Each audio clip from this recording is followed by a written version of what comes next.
Okay 10th class, इसकी माँ का माइटोसिस।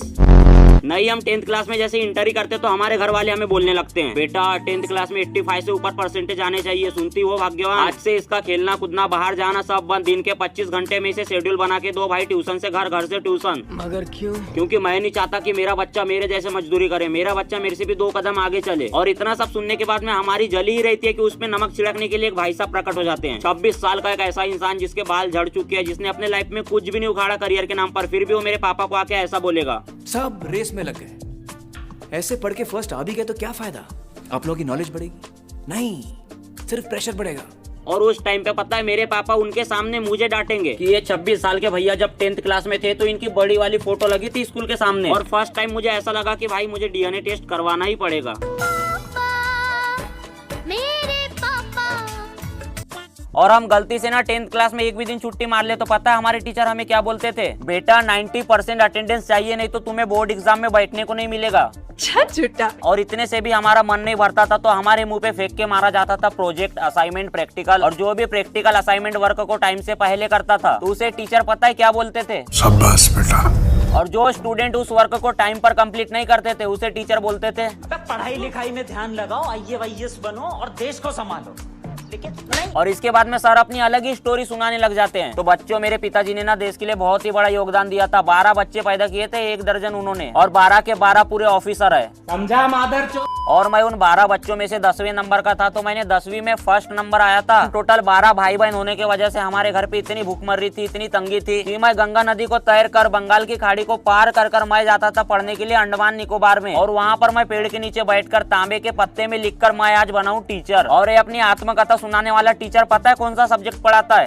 संस्कृत, जिसे इस श्लोक का मतलब ही पता नहीं है।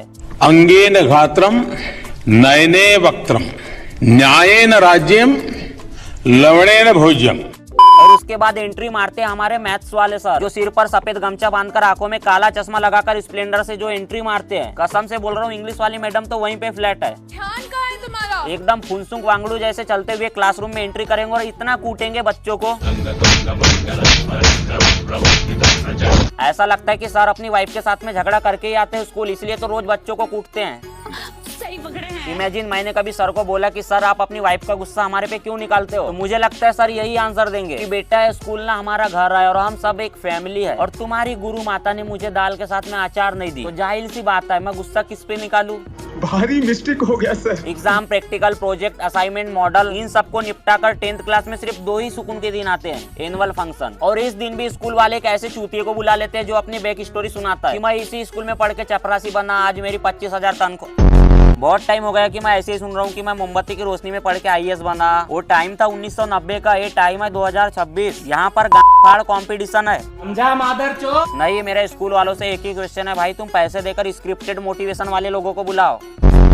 तू जो स्टेज पर खड़ा होकर भाषण दे रहा है ना, वो टीचर के वजह से नहीं है, तेरे पूर्वजों के वजह से है। अगर गलती से उस दिन तेरे पूर्वज ना रिप्रोडक्शन चैप्टर पढ़ लिए होते तो तू आज यूटेरस की गैलेक्सी में भटकता और फिर तुझे पता चलता कि कंपटीशन कितना है। समझा मादरचोद?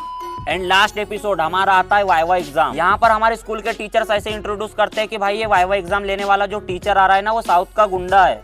15 तारीख को तू पहचानेगा कि डर क्या होता है।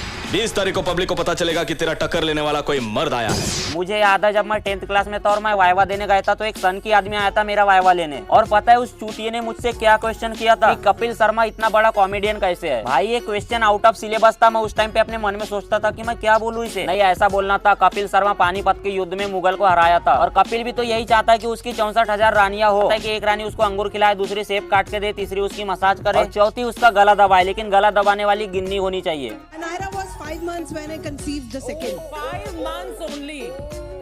मैम उस समय कोविड चल रहा था ना। तो बस मैं इतना ही कहना चाहूंगा कि हर किसी के अंदर में अपना खुद का एक टैलेंट होता है, तो भाई तुम उस चीज को देखो। पढ़ाई लिखाई से कुछ नहीं होता, एक्सपीरियंस मैटर करता है। डिग्री हमारी फ्यूचर डिसाइड नहीं कर पाती। पढ़ो भाई, झूठ बोल रहा हूँ मैं। तुम्हारे पापा बोलते हैं ना कि शर्मा जी के लौंडे से सीखो, सीखो भाई शर्मा जी के लौंडे से। शर्मा जी का लौंडा सही कर रहा है। वैसे मैं एक बात कहना चाहूंगा शर्मा जी के लौंडे की माँ की।